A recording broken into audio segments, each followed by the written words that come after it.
తిరుపతిలో జరిగే ఉప ఎన్నికల్లో బలిజ సామాజిక ఓట్లు గంపగుత్తగా జనసేనకి పడే అవకాశాలు స్పష్టంగా కనిపిస్తున్నాయి. దీనికి ఉదాహరణ చెప్పాలంటే ఇటీవల చంద్రగిరిలో జరిగిన 5 బలిజ అసోసియేషన్ల సమావేశమై తిరుపతి ఉప ఎన్నికల్లో సీటు జనసేనకు కేటాయించకపోతే తమ ఓట్లను నోటాకే వేయాలని తీర్మానం చేశాయి. బలిజ సామాజిక వర్గానికి చెందిన సీనియర్ నాయకులు మాత్రం బీజేపీ, టీడీపీ లేదా వైఎస్ఆర్సీపీకి వ్యతిరేకంగా ఓటు వేయాలని నిర్ణయించాయి. దీనిపై మరింత సమాచారం మా ప్రతినిధి ఉమాశంకర్ లైవ్ లో అందిస్తారు. ఉమాశంకర్, చెప్పండి, డీటెయిల్స్ ఏంటి? రితు, తిరుపతికి కంచుకోటగా ఉన్నటువంటి బలిజలకు సంబంధించి దీనికి సంబంధించి గత ఆదివారం చంద్రగిరి నియోజకవర్గంలో ఒక కీలక సమావేశం అనేది జరిగింది. ముఖ్యంగా తిరుపతి అనేది బలిజలకి కంచుకోటగా ఉంది. దాదాపు 60,000 పాపులేషన్ కూడా తిరుపతిలో ఉంది. 3,60,000 పాపులేషన్ తిరుపతి కాన్స్టిట్యూషన్స్ ఉంటే దాంట్లో అత్యధిక మెజారిటీకి సంబంధించినటువంటి పర్సంటేజ్ బలిజలకే ఉందని చెప్పుకోవచ్చు. ఎవరు వచ్చినా కూడా బలిజలు సపోర్ట్ లేనిదే కూడా ఇక్కడ గెలిచేటువంటి ప్రసక్తే లేదు. ఈ నేపథ్యంలోనే ఇప్పుడు ప్రస్తుతం ఉన్నటువంటి వైఎస్ఆర్సీపీకి సంబంధించినటువంటి గవర్నమెంట్ ఎవరైతే ఉన్నారో బలిజలకి పెద్దపీట వేయట్లేదు. ప్రతి కీలక పోస్టుకు సంబంధించి కూడా అటు రెడ్డి సామాజిక వర్గానికి సంబంధించి కానీ యాదవ సామాజిక వర్గానికి సంబంధించిన వారినే కేటాయిస్తూ కూడా పూర్తి స్థాయిలో అనగదొక్కేటువంటి ప్రయత్నం చేస్తున్నారనేటువంటి ఒక ఆలోచనతో ఇప్పటి వరకు జరిగినటువంటి ఈ సంఘటనల్ని దృష్టిలో ఉంచుకొని గత ఆదివారం చంద్రగిరి నియోజకవర్గంలో దాదాపు 3,000 మంది బలిజలకు సంబంధించినటువంటి కీలక నేతలంతా కూడా సమావేశమయ్యారు. దీనికి సంబంధించి ముఖ్యంగా అంటే రాబోయే రోజుల్లో ఈ బలిజ కమ్యూనిటీకి సంబంధించి ఎలా పాపులేషన్ వాళ్ళ ఉనికిని ఎలా కాపాడుకోవాలనే దానిపైన కూడా దీంట్లో కీలక నిర్ణయాలు అయితే తీసుకోవడం జరిగింది. ముఖ్యంగా రాబోయే రోజుల్లో మున్సిపల్ కార్పొరేషన్ ఎలక్షన్ జరగబోతోంది. దాంతో పాటు తిరుపతి ఉప ఎన్నిక బై ఎలక్షన్స్ కూడా ఎంపీకి సంబంధించినటువంటి బై ఎలక్షన్స్ కూడా జరగబోతోంది. ఈ యొక్క ఎలక్షన్స్ లో ఏ మాత్రం బలిజలకి ఏ పార్టీ కూడా కేటాయించినటువంటి సీట్లు ప్రస్తుతం జనసేన పార్టీ మాత్రమే కేటాయించింది. దానికి సంబంధించి జనసేన పార్టీనే బలపరచాలనేటువంటి ఒక ఆలోచనతో ఈ సమావేశం అయితే జరిగినట్టు తెలుస్తోంది. అంటే 2017లో చంద్రబాబు గవర్నమెంట్ ఉన్నప్పుడు తిరుపతి సమీపంలో ఎల్ఐసి రోడ్డు వద్ద ఒక బలిజ కమ్యూనిటీకి బలిజ భవానికి సంబంధించి కొంత స్థలాన్ని అయితే కేటాయించారు. అప్పటి నుంచి నిర్మాణం అయితే ఆగిపోయింది. ఎందుకంటే గతంలో బలిజ భవానికి సంబంధించి నిర్మించాలని చెప్పి అనేక ఫిర్యాదులు కూడా అనేక ముఖ్యమంత్రులు కూడా ఇచ్చినటువంటి పరిస్థితి ఉంది. అయితే ఎవరు కూడా పట్టించుకోలేదు. అటు కాపు సామాజిక వర్గానికి సంబంధించి రెడ్డి సామాజిక వర్గానికి సంబంధించి ఒక్కొక్క బిల్డింగ్స్ అయితే ఉన్నాయి. అయితే ఇంత పాపులేషన్ దాదాపు 40% పాపులేషన్ తిరుపతిలో బలిజలకు ఉంది. ఈ నేపథ్యంలోనే ఒక కమ్యూనిటీ భవన్ అనేది ఏమాత్రం లేదనేటువంటి ఒక తీర్మానం ఖచ్చితంగా తీసుకోవాలనేటువంటి తీర్మానం పెట్టి చంద్రబాబు గారు అప్పుడు స్థలాన్ని కూడా కేటాయింపు జరిగింది. అయితే నిర్మాణం అయితే పూర్తిగా అప్పుడు ఆగిపోయినటువంటి పరిస్థితి. ప్రస్తుతం ఉన్నటువంటి వైఎస్ఆర్సీపీ గవర్నమెంట్ అక్కడ ఉన్నటువంటి కొంతమంది స్థానిక నేతల హస్తంతో ఆ భూమిని కూడా కబ్జా చేసేటువంటి ప్రయత్నం చేస్తున్నారు. దాన్ని కాపాడుకునేందుకు బలిజలంతా కూడా కీలక నిర్ణయం అయితే తీసుకున్నారు. ఖచ్చితంగా ఆ బలిజ భవానికి సంబంధించినటువంటి స్థలాన్ని కాపాడుకోవడంతో పాటు తిరుపతిలో జరిగేటువంటి ఎన్నికలకు సంబంధించి ఖచ్చితంగా బలిజలనే గెలిపించుకోవాలనే ఒక తీర్మానం అయితే చేశారు. దాదాపు శ్రీకాళహస్తి, తిరుపతి, అటు చంద్రగిరి నియోజకవర్గానికి సంబంధించి పూర్తిగా అత్యధికంగా బలిజ ఓట్లు అనేది ఉన్నాయి. ఎవరైతే బలిజ ఓట్లు ఏ పార్టీకి అయితే ఏ అభ్యర్థికి అయితే బలపరుస్తారో వారే కూడా విజయం సాధించేటువంటి అవకాశం ఎక్కువ శాతమే ఉంది. ఈ నేపథ్యంలోనే మొదటి నుంచి కూడా బలిజల్ని కించపరుస్తున్నారనేటువంటి ఒక ఆలోచనతోనే ఈ సమావేశం అనేది జరిగింది. ఈ సమావేశంలో దాదాపు 3,000 మంది కీలక నేతలైతే హాజరయ్యారు. పూర్తి స్థాయిలో రాబోయే రోజుల్లో తిరుపతిలో బలిజ ఉనికిని చాటుకునేందుకు అంటే గతంలో జరిగినటువంటి జనరల్ ఎలక్షన్స్ 2014లో సంబంధించి పవన్ కళ్యాణ్ తిరుపతి నుంచే పోటీ చేస్తారనేటువంటి ఒక ఊహాగానాలు అయితే వార్తలు అయితే వచ్చినటువంటి నేపథ్యంలో అప్పుడు కూడా చాలా ఉత్సాహంగా పనిచేశారు దాదాపు 6 రోజుల పాటు. అటు తర్వాత పవన్ కళ్యాణ్ అటు విశాఖపట్నం పోటీ చేస్తారని చెప్పి చెప్పడంతో కొంత చాలా వరకు నిరాశ అయితే ఉన్నటువంటి పరిస్థితి ఉంది. అంటే కీలకంగా ఉన్నటువంటి టీటీడీ పోస్టులు కూడా చూసుకుంటే తిరుమల చైర్మన్ కూడా ఒక రెడ్డి సామాజిక వర్గానికి చెందినవాడు. తిరుపతిలో ఉన్నటువంటి తిరుపతి అర్బన్ డెవలప్మెంట్ అథారిటీ అంటే తుడాకు సంబంధించినటువంటి చైర్మన్ కూడా ఒక రెడ్డి సామాజిక వర్గానికి చెందినవాడు. అదే విధంగా తిరుపతిలో ప్రస్తుతం ఉన్నటువంటి ఎమ్మెల్యే ఆయన కూడా రెడ్డి సామాజిక వర్గానికి చెందినవాడు. అంటే ఎవరైతే ఈ కీలక పోస్టులో ఉన్నారో వాళ్ళంతా కూడా రెడ్డి సామాజిక వర్గానికి సంబంధించినటువంటి వారే ఉన్నారు. ప్రస్తుతం జరిగేటువంటి మున్సిపల్ కార్పొరేషన్ ఎన్నికలకు సంబంధించి ఒక మేయర్ అభ్యర్థిగా బీసీని చేస్తామని చెప్పి ఇప్పటికే ఎమ్మెల్యే కరుణాకర్ రెడ్డి ప్రకటించారు. అయితే ఇప్పటికే ఇద్దరు యాదవ్ సామాజిక వర్గానికి సంబంధించి మహిళలు కూడా దీనికి పోటీ పడుతున్నటువంటి పరిస్థితి కనిపిస్తోంది. అంటే బలిజలకి ఈ ఒక మున్సిపల్ కార్పొరేషన్ ఎన్నికల్లో కూడా వైఎస్ఆర్సీపీ తరఫున పోటీ లేదనే చాలా స్పష్టంగా తెలుస్తుంది. ఇక తెలుగుదేశం పార్టీకి సంబంధించి కూడా కేవలం అటు కమ్మ సామాజిక వర్గానికి సంబంధించిన వాళ్ళు దాంట్లో కూడా కొంతమంది మాత్రమే బలిజలకి కొంత అవకాశం ఇచ్చారు. అంటే జనసేన పార్టీకి సంబంధించి కొంత నామినేషన్లు వేసినా కూడా దాన్ని విత్డ్రాల్ చేసేటువంటి ప్రయత్నం అధికార పార్టీ చేస్తోంది. బలిజలకు సంబంధించి చాలా మంది కూడా వేస్తున్నారు. ఎక్కడ వాళ్ళు విజయం సాధిస్తారనే ఆలోచనతో కూడా వాళ్ళని కూడా విత్డ్రాల్ చేసేటువంటి ప్రయత్నం చేస్తున్నారు. ఈ విధంగా ప్రతి చోట కూడా బలిజ కమ్యూనిటీకి సంబంధించి వాళ్ళని అనగదొక్కేటువంటి ప్రయత్నం చేస్తున్నారు. ఈ తరుణంలోనే ఈ యొక్క సమావేశం ప్రాధాన్యత సంతరించుకుంది. ఖచ్చితంగా రాబోయే రోజుల్లో కూడా ఒక కీలక నిర్ణయం అయితే తీసుకోబోతున్నాం. తిరుపతికి సంబంధించి ఈ యొక్క మేయర్ ఎలక్షన్స్ కానీ అదేవిధంగా ఎంపీకి సంబంధించినటువంటి ఉప ఎన్నికలకు సంబంధించి కానీ ఖచ్చితంగా బలిజ సామాజిక వర్గాన్ని అభ్యర్థిని నిలబెట్టాలి. దాంతో పాటు కూడా ఖచ్చితంగా గెలిపించుకునే దిశగా కూడా అడుగులు వేయాలని చెప్పి కూడా కీలక తీర్మానం చేసింది. ప్రతి పార్టీ కూడా ఈ దిశగా ఆలోచిస్తే తప్ప తాము ఏ పార్టీ సంబంధించిన ఏ అభ్యర్థికి సంబంధించి కూడా మేము మద్దతు తెలపమనేటువంటి ఒక తీర్మానం అయితే చేశారు. కాకపోతే ఎలా వ్యవహరిస్తారు అనే దానిపైన కూడా ఇప్పటికే పార్టీలన్నీ కూడా కొంత మల్లగొల్లాలు అయితే పడుతున్నది. ఈ సమావేశం అనంతరం కొంత పార్టీలు కూడా సమాలోచన చేస్తున్నటువంటి నేపథ్యంలో ఎవరికి ప్రాధాన్యత ఇస్తారనే దానిపైన కూడా కొంత సందిగ్ధత అయితే నెలకొంది. ఓకే, అయితే ఇప్పుడు ఉమాశంకర్, ఇప్పుడు బలిజ సామాజిక వర్గానికి చెందినటువంటి ఆస్తులను రెడ్ లేక్ కబ్జా చేశారనే ఆరోపణలు ఉన్నాయి. ఇది ఎంతవరకు వాస్తవము? అంటే 2017లో బలిజ భవనానికి సంబంధించి తిరుపతి ఎల్ఐసి రోడ్ లో దాదాపు 1 ఎకరా స్థలాన్ని కేటాయించారు చంద్రబాబు గవర్నమెంట్ లో. అప్పుడు ఆ ఒక నిర్మాణం అయితే జరగాల్సి ఉంది, కానీ చాలా జాప్యం అవడంతో కూడా ఇప్పటి వరకు కూడా దానిలో ఎటువంటి నిర్మాణం అయితే జరగలేదు. అయితే ఇటీవల వైఎస్ఆర్సీపీ గవర్నమెంట్ ఎవరైతే 2019లో అధికారంలోకి వచ్చిందో అప్పటి నుంచి కూడా ఆ స్థలం అనేది అట్లే నిర్మానుష్యంగా ఉంది. కొంతమంది ఇటీవల అక్కడ ఆ భూమిని కబ్జా చేయాలనేటువంటి ఒక ఆలోచనతో ముందుకు వెళ్తున్నారనేటువంటి వార్తలు బయటకు వస్తున్నాయి. ఈ తరుణంలోనే బలిజలంతా కూడా కొంత ఐకమత్యంగా ఉండాలనేటువంటి ఒక ఆలోచనతో ఈ యొక్క సమావేశం అనేది పెట్టుకున్నారు.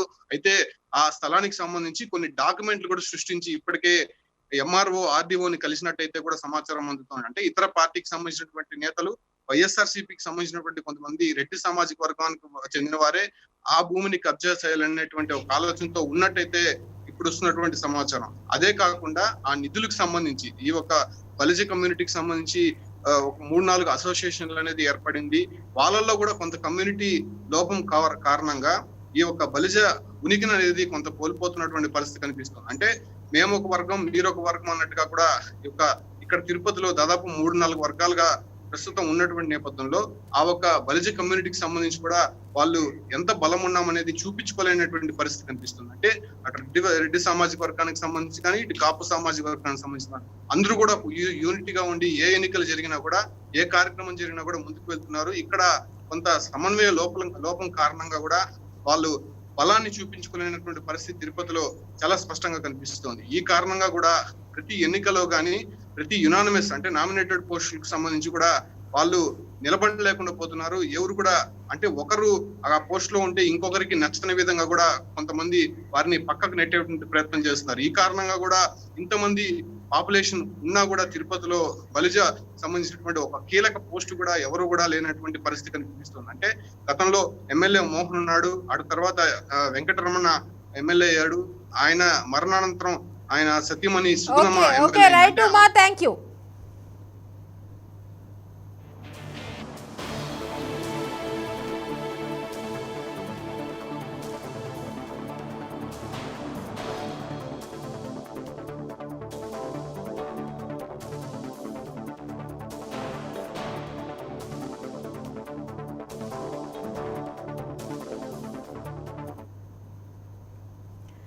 తిరుపతిలో జరిగే ఉప ఎన్నికల్లో బలిజ సామాజిక ఓట్లు గంపగుత్తగా జనసేనకి పడే అవకాశాలు స్పష్టంగా కనిపిస్తున్నాయి. దీనికి ఉదాహరణ చెప్పాలంటే ఇటీవల చంద్రగిరిలో జరిగిన 5 బలిజ అసోసియేషన్ల సమావేశమై తిరుపతి ఉప ఎన్నికల్లో సీటు జనసేనకు కేటాయించకపోతే తమ ఓట్లను నోటాకే వేయాలని తీర్మానం వేశాయి. బలిజ సామాజిక వర్గానికి చెందిన సీనియర్ నాయకులు మాత్రం బీజేపీ, టీడీపీ లేదా వైఎస్ఆర్సీపీకి వ్యతిరేకంగా ఓటు వేయాలని నిర్ణయించాయి. చంద్రగిరిలో జరిగినటువంటి సమావేశంలో సుమారు 3,000 మంది పాల్గొంటే వారిలో మెజార్టీ సభ్యులు అందరూ మహిళలే. వీరంతా తమ అభిప్రాయాలను బలంగా వినిపించారు. ఇక దీనిపై మరింత సమాచారం మా అసోసియేట్ ఎడిటర్ వర్మ లైవ్ లో అందిస్తారు. వర్మ, చెప్పండి, డీటెయిల్స్ ఏంటి?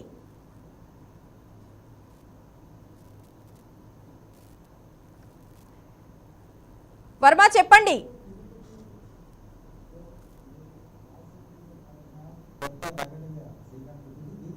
సంబంధించి తిరుపతి బై ఎలక్షన్ పార్లమెంట్కి సంబంధించి జనసేన పార్టీ అభ్యర్థికి సీటు ఇవ్వాలని బలిజ నేతలందరూ కూడా ప్రధానంగా డిమాండ్ చేయడం జరుగుతుంది. గతంలో ఎన్టీఆర్ ప్రభుత్వ హయాంలో 9 మంది బలిజలకి స్థానం ఇచ్చారు. ఆ తర్వాత చంద్రబాబు హయాంలో దాన్ని నిర్వీర్యమైంది. ఇప్పుడు వైసీపీ ప్రభుత్వం వచ్చిన తర్వాత పూర్తిగా బలిజలు రూపురేఖలు లేకుండా పోయారు. ఈ ప్రాంతంలోని అత్యధిక ఓటు శాతం ఉన్న మాకు అన్యాయం జరుగుతుంది. దీనికి సంబంధించి తిరుపతి బై ఎలక్షన్లో పార్లమెంటు ఎన్నికలకు సంబంధించి జనసేనకి మేము పూర్తి మద్దతు ఇస్తాము. జనసేనకు పూర్తి మద్దతు ఇచ్చిన నేపథ్యంలో ఆ పార్టీకే టికెట్ ఇవ్వాలని ప్రధానంగా వీళ్ళు డిమాండ్ చేస్తున్నారు. ఈ నేపథ్యంలో చంద్రగిరిలో 3000 మందితో ప్రత్యేక సమావేశాన్ని బలిజ నేతలందరూ కూడా వాళ్ళు ఏర్పాటు చేయడం జరిగింది.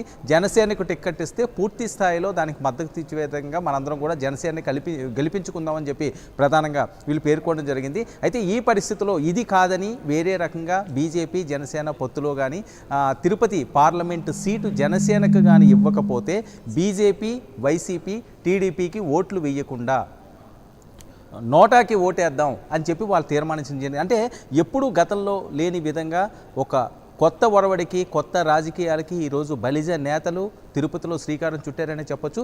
ఈ పరిస్థితుల్లో మరి జనసేన ఎలాంటి నిర్ణయం తీసుకుంటుందన్నది కూడా చాలా ఉత్కంఠభరితంగా మారే పరిస్థితి. ఇప్పటికే వైసీపీ టీడీపీ శ్రేణులు తిరుపతి బై ఎలక్షన్ సంబంధించి ఉప ఎన్నికలకు సంబంధించి పార్లమెంటు అభ్యర్థులను ఖరారు చేయడం జరిగింది. ప్రచారాలు కూడా చేస్తున్నారు. బీజేపీ కూడా అభ్యర్థిని పూర్తి స్థాయిలో ఖరారు చేయకపోయినప్పటికీ కూడా వాళ్ళు గ్రౌండ్ వర్క్ వాళ్ళు చేసుకుని వెళ్ళిపోతున్నారు. ఇలాంటి పరిస్థితుల్లో జనసేన బీజేపీతో పొత్తు పెట్టుకున్న నేపథ్యంలో మరి ఈ పొత్తులో భాగస్వామ్యంగా ఏ అభ్యర్థి నిలబడతారు, ఆ అభ్యర్థి ఎవరు, ఏ వర్గానికి ఆ సీటు కేటాయిస్తారన్నది ఉత్కంఠగా మారే అంశం. ఈ పరిస్థితుల్లో బలిజ నేతలు ఒక అల్టిమేటం జారీ చేశారని మనం చెప్పొచ్చు. జనసేనకి ఎట్టి పరిస్థితుల్లోని జనసేన పార్లమెంటు టికెట్ తీసుకోకపోయినా బలిజ నేతలకు కానీ ఇవ్వకపోతే మేము సపోర్టు చెయ్యము, నోటాకు వేస్తామన్న పరిస్థితి. అంటే అత్యధికంగా ఓటు శాతం ఉన్న వాళ్ళని కానీ తిరుపతి నగరంలోనే మనం చూసుకుంటే సుమారు 60,000 పైబడి వాళ్ళకి ఓటు శాతం ఉన్నదని చెప్పి అక్కడ వర్గాలు చెప్పడం జరుగుతున్నది. ఇవన్నీ కూడా నోటాకు వెళ్ళినట్లు అయినా ఉంటే ఖచ్చితంగా వేరే పార్టీలకి పోయే పరిస్థితి ఉంటుంది, వేరే పార్టీకి గెలిచే అవకాశం ఉంటుంది. ఇలాంటి పరిస్థితుల్లో 3 పార్టీలు కూడా అలవేట్ చేస్తున్నారు. పవన్ కళ్యాణ్ నాయకత్వం మీద మాకు పూర్తి నమ్మకం ఉన్నది, ఖచ్చితంగా మాకు న్యాయం జరుగుతుంది, ఈ విధంగానే ఆయనకి మేము సపోర్ట్ చేస్తున్నాము, జనసేనకి పార్లమెంటు టికెట్ ఇస్తే ఖచ్చితంగా మేము గెలిపించుకుంటామని చెప్పి వాళ్ళు చెప్పే పరిస్థితి. 60,000 ఓట్లు అంటే అది సామాన్యమైన విషయం కాదు. చాలా మంచి రిజల్ట్గానే అది వచ్చే అవకాశం అయితే ఖచ్చితంగా జనసేనకు ఉంటుంది. కానీ ఈ పరిస్థితుల్లో బీజేపీని కాదని, ఇప్పుడున్న పరిస్థితుల్లో బీజేపీని కాదని జనసేనకి మరి ఆ టికెట్ ఇస్తారా? జనసేనకి టికెట్ ఇవ్వకపోతే బలిజ నేతలు తీసుకున్న నిర్ణయం ప్రకారం మరి వాళ్ళు నోటాకి ఓటేసిలో ఉంటే అది వేరే పార్టీకి బెనిఫిట్ అయ్యే అవకాశం ఉంటుంది. కాబట్టి ఇప్పుడు బీజేపీ జనసేన పొత్తు ఆచి తూచి రాజకీయంగా అడుగులు వేయాల్సిన అవసరం ఉంది. అలాంటి పరిస్థితి లేకపోతే మాత్రం ఇబ్బంది పడక తప్పదు. జనసేన పొత్తులో భాగంగా తిరుపతిలో ఉన్నప్పటికీ కూడా అది వేరే పార్టీకే అది పూర్తి స్థాయిలోనే ఆ రిజల్ట్ తారుమారయ్యే పరిస్థితి ఉంటుంది. కాబట్టి మరి పవన్ కళ్యాణ్ గారు ఎలాంటి అడుగులు వేస్తారా అన్నది ఇప్పుడు రాజకీయ పరంగా తిరుపతిలో చర్చనీయాంశంగా మారుతున్న అంశంగానే మనం తెలుసుకోవచ్చు. అయితే బలిజల ఓట్లను మాత్రం ఎవరూ కాదనుకోరు. గతంలో మనం రాజకీయ పరంగా అక్కడ గెలిచిన సందర్భాలు మనం చూసినా సరే బలిజలు ఎవరి వైపు మొగ్గు చూపిస్తారో వాళ్ళకే ఎక్కువగా అక్కడ గెలిచిన సందర్భాలు గతంలో ఉన్నాయి. అలాంటి పరిస్థితే ఇప్పుడు వస్తుంది. కాబట్టి గెలుపన్నది చాలా ఈజీగా అక్కడ వర్కౌట్ అయ్యే పరిస్థితి ఉంటుంది. కానీ బలిజలు ఎవరికి సపోర్ట్ చేస్తారు అన్న దాని మీదే ఆ గెలుపు ఆధారపడి ఉంటుంది. కాబట్టి మరి ఎలాంటి నిర్ణయం తీసుకుంటారన్నది వేచి చూడాల్సింది. అయితే పంచాయతీ ఎన్నికల్లో మనం చూసాం. పంచాయతీ ఎన్నికల్లో అనూహ్యంగా ఊహించని విధంగా జనసేన పల్లె పోరులో తన సత్తా చూపించింది.